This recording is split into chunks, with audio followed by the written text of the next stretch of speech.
Well, this is our sunset in Phoenix. It's quite nice. And we are getting ready to pack up because somebody turns into a teenager at midnight, like a gremlin. Don't feed him after midnight.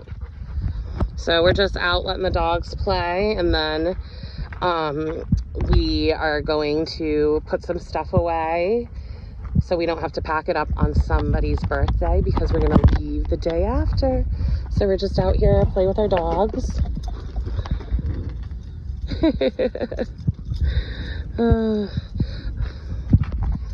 But yeah. Anything to say, Hattie?